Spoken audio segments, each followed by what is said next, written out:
అందరికీ నమస్కారం. నా పేరు భార్గవ్. ఇప్పుడు మనం చర్చించబోయే అంశం వక్ఫ్ బోర్డు బిల్లు గురించి.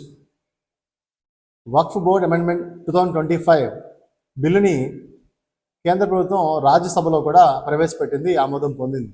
అంటే అఫీషియల్గా ఈ బిల్లు అమల్లోకి వచ్చినట్టు, నూతనంగా దానికి ఉమీద్ అని పేరు మార్చడం జరిగింది.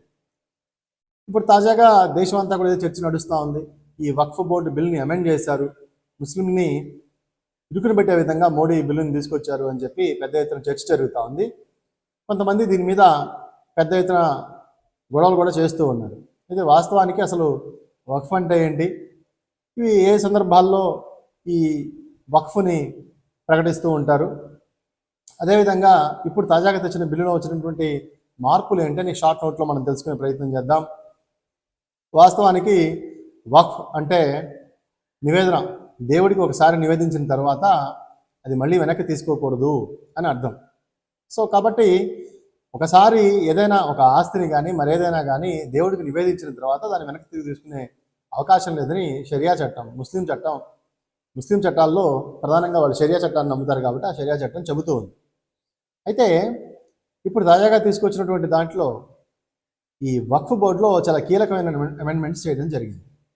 ప్రధానంగా ఏంటంటే 1954లో ఈ బిల్లు మొట్టమొదటిసారిగా ఈ వక్ఫ్ బిల్లుని తీసుకురావడం జరిగింది. తదనంతరం అనేక మార్పులు చేసి 1995లో మరొకసారి ఈ వక్ఫ్ బిల్లుని తీసుకురావడం జరిగింది. వాస్తవానికి ఈ వక్ఫ్ బోర్డు అంటే ఏంటి, వక్ఫ్ ఆస్తులు అంటే ఏంటి అని అంటే, స్వతంత్రం రాకముందు మనందరం కూడా హిందూ ముస్లింలు అందరూ ఈ దేశంలో కలిసి ఉన్నారు. అయితే ఎప్పుడైతే దేశ విభజన జరిగిందో అప్పుడు చాలామంది ముస్లింలు ఈ భారతదేశాన్ని వదిలి పాకిస్తాన్కి వెళ్ళిపోవడం జరిగింది. సో అలాగ వాళ్ళు వదిలి వెళ్ళిపోయిన వేల ఎకరాల భూముల్ని కానీ ఇవన్నీ కూడా వదిలేసి ఉన్నాయి. అప్పుడు జవహర్లాల్ నెహ్రూ గారు ఏం చేశారంటే, ఈ వదిలి వెళ్ళిన భూములు అంటే ముస్లింలు వదిలి వెళ్ళిపోయిన ఈ భూములన్నిటికీ ఒక బోర్డు ఏర్పాటు చేద్దాం అని చెప్పి ఆయన ఒక బోర్డు ఏర్పాటు చేయడం జరిగింది. ఆ బోర్డు ఏర్పాటు చేసి దాని ద్వారా ముస్లింల అభ్యున్నతికి మనం పాటుపడదామని ఆయన చెప్పారు. సరే, దీంట్లో 1995లో కొత్తగా పి నరసింహారావు గవర్నమెంట్ వచ్చినప్పుడు ఒక చట్టం తీసుకొచ్చారు. ఏమిటి అంటే, ఎప్పటి నుంచో సెక్షన్ 40 ఉంది అందులో. 1995 చట్టంలో సెక్షన్ 40 ప్రధానంగా ఏం చెప్తుందంటే, క్వశ్చన్లో ఉంటే అంటే ఈ భూమి నాది అని మా ముత్తాతలు ఈ భూమిని అనుభవించారు, దాని తర్వాత మేము ఇక్కడ ఉన్నాము అని చెప్పి వారు కనుక అంటే అది వక్ఫ్ భూమిగా పరిగణించబడుతుంది. ముస్లింలు ఎవరైనా సరే ఒక ప్రభుత్వ భూమి కానీ అనాథరైజ్డ్గా ఏదైనా ఒక ల్యాండ్లో ఉండి ఇది ఎప్పటి నుంచో మా తాతలు ఉన్నారు అని చెప్తే మేము ఇక్కడ దైవ కార్యక్రమాలకి ఈ భూమిని వాడుతున్నాము అంటే అది వక్ఫ్ భూమిగా పరిగణించబడుతుంది అనమాట. సో దీంతో ఏం జరిగింది అంటే, ఈ వక్ఫ్ ఆస్తులు సుమారు 8 లక్షల ఎకరాల ఆస్తులుగా పెరిగినాయి. మరి దీని రెవెన్యూ సచార్ కమిటీ ముస్లింలందరికీ అభ్యున్నతి ఎలా ఉంది, ముస్లింలందరూ వారి జీవన ప్రమాణాలు తగినట్టు ఉన్నారా లేదా అని రాజేంద్ర సచార్ అనే కమిటీ వేశారు. ఆ కమిటీ నివేదిక ప్రకారం సుమారు 1200 కోట్ల పైచిలకు ఆదాయం రావాలి. ఏది 8 లక్షల భూముల్లో, ఇప్పటికే వక్ఫ్ బోర్డు కింద ఉన్న భూముల్లో 1200 కోట్ల రూపాయల ఆదాయం రావాలి. వాస్తవానికి వస్తుంది ఎంత, 200 కోట్లు. మరి మిగతా డబ్బు ఏమైపోతుంది అంటే, ఎవరైతే ఈ వక్ఫ్ బోర్డుల్లో ఉన్నారో వారందరూ కూడా ఆ డబ్బుని తినేస్తూ ఉన్నారు, ఆదాయాలను తినేస్తూ ఉన్నారు. సో దీనివల్ల ట్రాన్స్పరెన్సీ లేదు, చెక్అవుట్స్ లేవు, తనిఖీలు లేకపోవడం వలన సాధారణ ముస్లింలకి ఈ బోర్డు అనేది సరైన న్యాయం చేయలేకపోతుంది అని చెప్పి కేంద్ర ప్రభుత్వం ఆలోచించింది. అంతేకాకుండా ఈ బోర్డుల్లో మహిళలకు ఎటువంటి ప్రాధాన్యత లేదు. ఈ బోర్డులో మహిళలు ఉండరు, కేవలం పురుషులే ఉండటం వలన మహిళలకి తమ హక్కుల్ని కోల్పోతున్నారు అని చెప్పి ఈ బోర్డులో మహిళల్ని కూడా ఇంక్లూడ్ చేయాలని చెప్పి కోరుకుంది. వాస్తవానికి ఏంటంటే, ప్రధానమైన ఇబ్బంది ఏంటి అని అంటే, ఈ వక్ఫ్ బోర్డులో ఎవరైనా ఒక భూమిలో ముస్లింలు కొంతమంది ఉండి ఇది మా తాతల నుంచి ఉంది భూమి అని చెప్తే ఎటువంటి టైటిల్ లేకపోయినా, కేవలం పొజిషన్లో ఉండి మ్యుటేషన్ రికార్డులు లేకపోయినా వాళ్ళు దాన్ని క్లెయిమ్ చేసుకొని వక్ఫ్ బోర్డుకి వెళ్ళి ఆ తర్వాత ట్రిబ్యునల్కి వెళ్తే, ట్రిబ్యునల్ కనుక వాళ్ళకి పాజిటివ్గా తీర్పు ఇస్తే ఇక అంతే, దాని మీద అప్పీల్కి వెళ్ళడానికి లేదు. సో ఇప్పుడు వచ్చిన కొత్త బిల్లులో ఏంటంటే అలా కుదరదు, దీనికి 40 రోజుల గడువు 90 రోజుల గడువు పెట్టి మళ్ళీ కోర్టులకు కూడా అప్పీల్ చేసే అధికారం ఇచ్చారు. ఎందుకంటే దీనివలన ఎవరో ఒక భూమిలోకి వెళ్ళి ఇది భూమి మాదే అంటే, ఎటువంటి ఆధారాలు లేకుండా ఇది వక్ఫ్ బోర్డుకి చెందింది అంటే దాన్ని నిరూపించుకోవాల్సిన బాధ్యత ఎదుటివాడి మీద పడుతుంది. కాదు ఇది నాది అని కొన్ని సంవత్సరాలు కోర్టుల చుట్టూ తిరగాల్సిన పరిస్థితి ఏర్పడింది. సో దీన్ని చాలామంది లిటిగెంట్లు కొంతమంది ఏం చేస్తున్నారంటే కావాలని ఆ భూమిలోకి వెళ్ళటం, ఇది ఎప్పుడో వక్ఫ్ భూమి అంటాం, ఈ వక్ఫ్ భూమి అని చెప్పి దీని ట్రిబ్యునల్కి వెళ్ళటం, ట్రిబ్యునల్ తీర్పులు పాజిటివ్గా తెచ్చుకోవడం, దానివల్ల చాలామంది ఇబ్బందులు పడుతూ ఉన్నారు. సో ఇది కూడా కేంద్ర ప్రభుత్వం గమనించి దీంట్లో పారదర్శకత ఉండాలి అని చెప్పి కోర్టుకు వెళ్ళే అధికారాన్ని కూడా కల్పించారు. అంటే ట్రిబ్యునల్ మాటే ఫైనల్ కాదు, కోర్టుకు కూడా వెళ్ళొచ్చు అని చెప్పి ఇక్కడ ఇది చేశారు.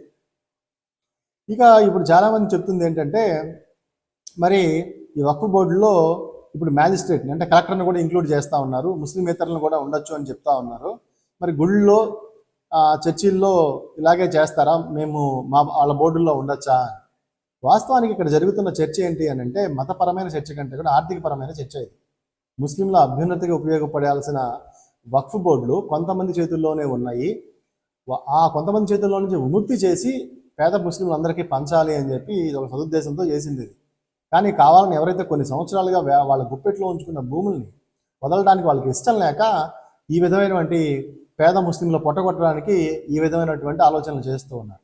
ఎందుకంటే ఇది మతపరమైన అంశంగా మతపరమైన దృష్టికోణం చూసేవాళ్ళు కావాలని ఏదో గొడవలు పెడుతూ ఉంటారు. అంటే ఫర్ ఎగ్జాంపుల్ ఒక హిందూ మ్యాజిస్ట్రేటో ఒక క్రిస్టియన్ మ్యాజిస్ట్రేటో ఉండి దీన్ని చెక్అవుట్స్ చేస్తే మేము వ్యతిరేకిస్తామంటే ఎట్లా? వాళ్ళు మ్యాజిస్ట్రేట్ అనేది మతం కాదు, ఆయన ప్రభుత్వంలో ఉన్నప్పుడు అందరికీ సమానమే. భారత రాజ్యాంగం ప్రకారం ఆ మ్యాజిస్ట్రేట్ ఏ కులంలో ఉన్నా ఏ మతమైనా భారత రాజ్యాంగానికి చట్టాలకి లోబడి పనిచేస్తాడు. కాబట్టి అక్కడ కులం మతం అనే కాన్సెప్టే లేదు. నేను ఈ కులం ఈ మతం కాబట్టి నేను ఫేవర్గా చేస్తానంటే చట్టం ఊరుకుంటుందా? భారత రాజ్యాంగం ఊరుకుంటుందా? డెమోక్రటిక్ లైన్లో ఊరుకోదు. కాబట్టి చట్టపరమైనటువంటి వ్యక్తుల్ని డెమోక్రటిక్ పరిధిలో ఉన్నటువంటి వ్యక్తుల్ని చేర్చుతున్నారు. వాళ్ళు తనిఖీలు చేస్తారు, తప్పే ఉంది. రెండోది ఏంటంటే ముస్లింలు కూడా యాడ్ చేస్తున్నారు. ఇప్పుడు మగ సంతానం కలగకపోతే ఆ ఆస్తిని మొత్తం వక్ఫ్ ఇచ్చేయడం కంటే ఆ కుటుంబంలో ఉన్న ఆడవాళ్ళకి చెందిన ఖచ్చితంగా హక్కులు ఉంటాయి అని చెప్తున్నారు. తప్పేంటి?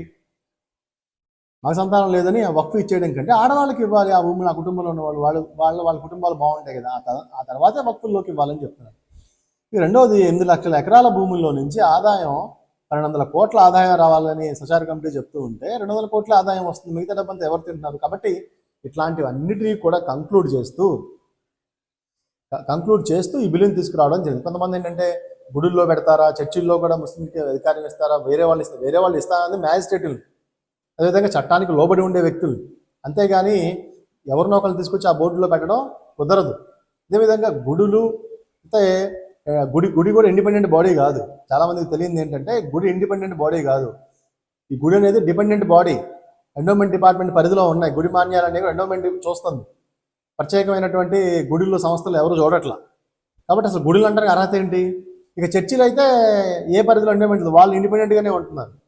వాళ్ళు చర్చి కట్టుకుంటున్నారు, వాళ్ళ ఆస్తులు ఇండిపెండెంట్గా చూస్తున్నారు. కేవలం హిందూ గుడుల్లో మాత్రమే ఎండోమెంట్లో ఉన్నాయి, మిగతా ప్రభుత్వ పరిధిలో ఉంది. మిగతా ఏది వాళ్ళు ఇండిపెండెంట్గానే ఉంటున్నారు. ఇప్పుడు వక్ఫ్ బోర్డు ఇండిపెండెంట్, క్రైస్తవులకి వాళ్ళ చర్చిలు కట్టుకొని వాళ్ళ భూములు ఇండిపెండెంట్. కేవలం ఎండోమెంట్ డిపార్ట్మెంట్లో హిందువులు గుడులు, హిందువుల మాన్యాలు మాత్రం ఎండోమెంట్ డిపార్ట్మెంట్లో ఉండి ఆ వచ్చిన ఆదాయాన్ని ఇప్పుడు తిరుమల తిరుపతిలో దేవస్థానంలో వచ్చిన 5 లక్షల కోట్ల పైన ఆదాయాలని ఇతరత్ర శాఖలకు మళ్ళిస్తున్నారు. అక్కడ ఉన్నటువంటి హాస్పిటల్స్ కానీ లేకపోతే తిరుమల తిరుపతి దేవస్థానం నడిచే హాస్పిటల్స్ కానీ వైద్యాలయాలు కానీ ఇవన్నీ కూడా ఏ ఒక్క హిందువుకని బోర్డు పెట్టాల, అందరూ కూడా వినియోగించుకుంటూ ఉంటారు. కాబట్టి హిందువులు ఎప్పుడు సెక్యులర్లే ఈ దేశంలో. హిందువులు ఖచ్చితంగా సెక్యులర్గా కాబట్టే ఈ దేశంలో మత విద్వేషాలకి తోడు లేదు, ఆస్కారం లేదు.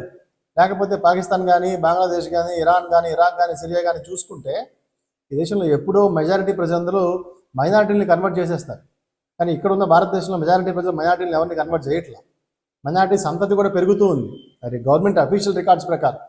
కాబట్టి హిందువుల మీద ఏడ్చే కంటే కూడా, హిందువులను టార్గెట్ చేసే కంటే కూడా సహృద్భావ వాతావరణాన్ని తీసుకురావాలి.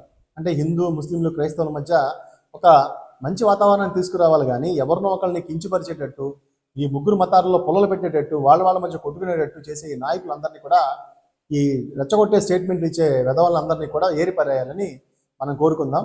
ఇది ఫైనల్ కంక్లూజన్. అంటే గుడుల్లో వేరే వాళ్ళు ఉండటానికి ఆస్కారం లేదు. ఎందుకు ఎండోమెంట్ ఆల్రెడీ గవర్నమెంట్ చూస్తుంది. నీకు ప్రత్యేకంగా ఇంకేముంది, ఒక పరిధి దాటితే ఎండోమెంట్కి వెళ్ళిపోయింది. క్రిస్టియన్స్ అయితే ఓన్ బాడీ ఉంది, ముస్లిమ్స్కి ఓన్ బాడీ ఉంది. కాబట్టి అసలు కనీసం సెన్స్ లేని మాటలు అనమాట ఇవన్నీ కూడా. సరే, ఏదైనప్పటికీ కూడా పేద ముస్లింలకు మంచి జరగాలి ఈ బిల్లుతో. నిజంగా కూడా ప్రతిభావంతులైన ముస్లింలు ఈ భారతదేశంలో మిలిటరీలో ఎంతో వాళ్ళ రక్తాన్ని దారపోశారు. మరి అలాంటి పేద ప్రజలందరికీ కూడా మంచి జరగాలని ఈ బిల్ ద్వారా కోరుకుందాం.